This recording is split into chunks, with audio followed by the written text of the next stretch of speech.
प्रधानमंत्री नरेंद्र मोदी ने जम्मू दौरे पर 32,000 करोड़ रुपए से अधिक लागत की कई विकास परियोजनाओं का उद्घाटन, लोकार्पण और शिलान्यास किया।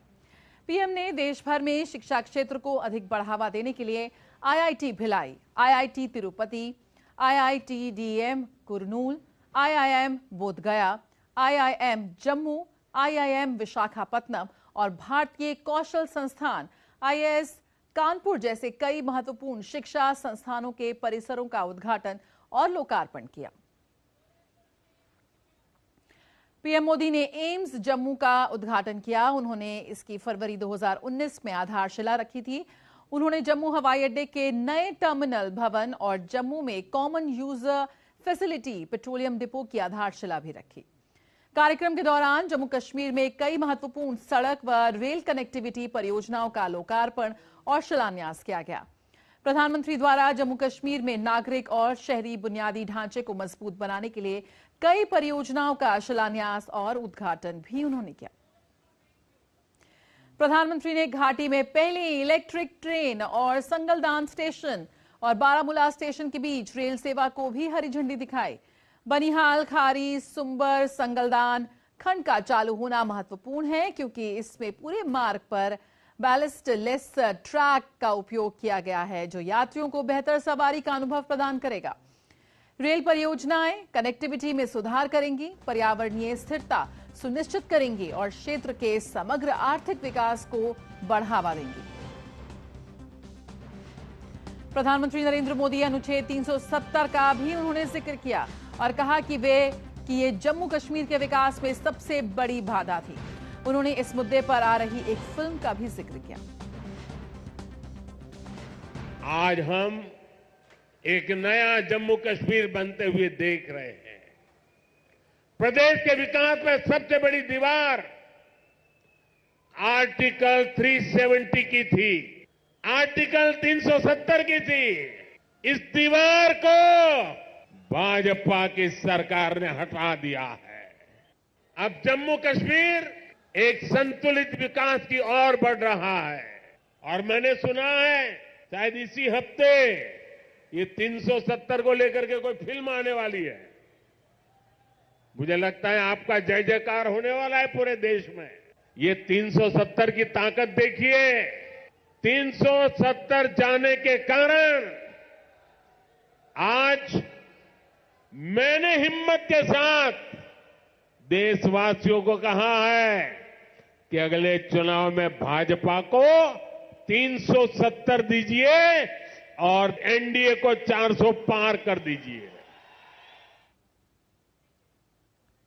प्रधानमंत्री नरेंद्र मोदी ने जम्मू कश्मीर में शासन करने वाली परिवारवाद पार्टियों पर भी निशाना साधा। उन्होंने जो लोग अपने परिवार के बारे में सोचते रहे, उन्होंने कभी लोगों के परिवार के बारे में नहीं सोचा। सिर्फ अपने परिवार की सोचने वाले लोग कभी आपके परिवार की चिंता नहीं करेंगे। मुझे संतोष है कि जम्मू कश्मीर को इस परिवारवादी राजनीति से मुक्ति मिल रही है। भाई और बहनों, जम्मू कश्मीर को विकसित बनाने के लिए हमारी सरकार गरीब, किसान, युवा शक्ति और नारी शक्ति पर सबसे ज्यादा फोकस कर रही है। प्रधानमंत्री नरेंद्र मोदी ने जम्मू कश्मीर के 1500 कर्मचारियों को नियुक्ति पत्र भी बांटे। ये सभी राज्य के विभिन्न नौकरियों में चयनित हुए हैं। पीएम ने विकसित भारत विकसित जम्मू कार्यक्रम के तहत विभिन्न सरकारी योजनाओं के लाभार्थियों के साथ बातचीत भी की।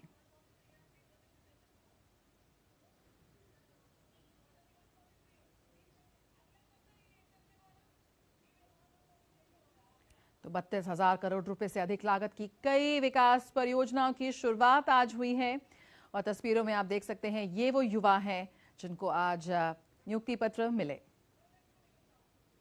रियाज अहमद, बताइए अपने बारे में बताइए। सर, मेरा नाम रियाज अहमद कोहली है। मैं डिस्ट्रिक्ट पुलवामा के एक दूर दराज इलाका अंतरवाली में रह रहा हूं। सर हमें पानी की बहुत दिक्कत थी। हमारी औरतें और बच्चे एक नदी से पानी लाते थे सर, जो तकरीबन 1 से 1.5 किलोमीटर की दूरी पे था सर। जैसे ही सर JGM स्कीम आई तो उसका हमें लाभ मिला, तो आज हमारे हर घर में पानी चल रहा है सर, हर घर में नल है सर।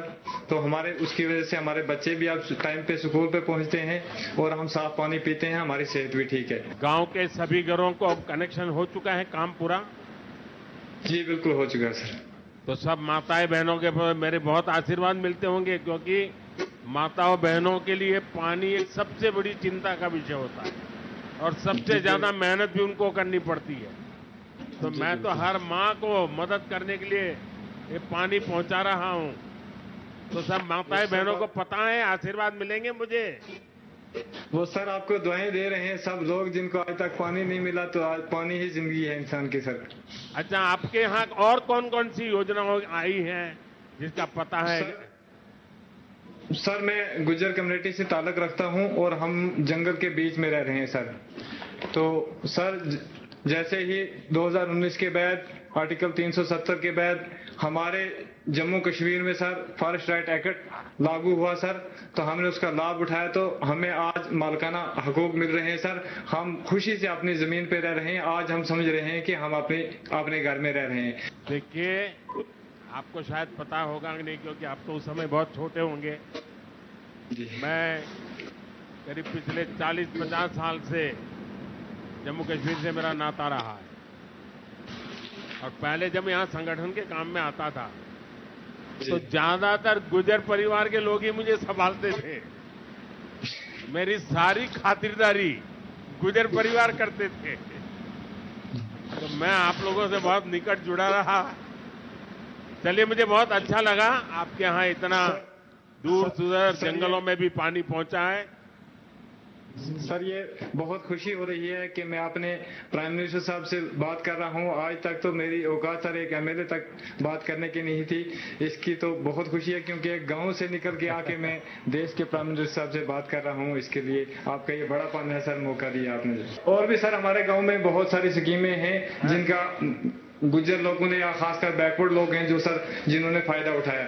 जैसे उज्ज्वला स्कीम है सर, मैंने खुद कनेक्शन लिया है सर, और गांव के जितने भी लोग हैं सब ने कनेक्शन लिया है सर, और उसकी सब्सिडी भी हमारे अकाउंट में आ रही है सर। तो हमारा टाइम भी बच गया सर, और हमारा पैसा भी बहुत कम खर्च हुआ सर। और उस सबसे बड़ा जो आपने सर काम किया, जिसको देश के लाखों और करोड़ों लोग आपको दुआएं दे रहे हैं सर, कि हम जैसे गरीब लोगों के पास सर इलाज करवाने के लिए पैसे नहीं थे सर। जो गोल्डन कार्ड की सहूलियत हमें मिली सर, तो आज हमारे सारे लोग खुशी से जाके सिर्फ गोल्डन कार्ड दिखा के तो अपना इलाज करवाते हैं। ये सर आपने बहुत बड़ा काम कर दिया। इसके लिए पूरे देश के लोग आपको दुआएं दे रहे हैं सर। बड़ी खुशी हो रही है। बहुत बहुत धन्यवाद भैया, बहुत धन्यवाद। Thank you sir. तो सुदूर गांव तक पहुंच रही हैं सरकारी योजनाएं, और उसी का असर यहां पर जमीन पर नजर आ रहा है। और आइए अब नजर डालते हैं कुछ अन्य राष्ट्रीय खबरों पर।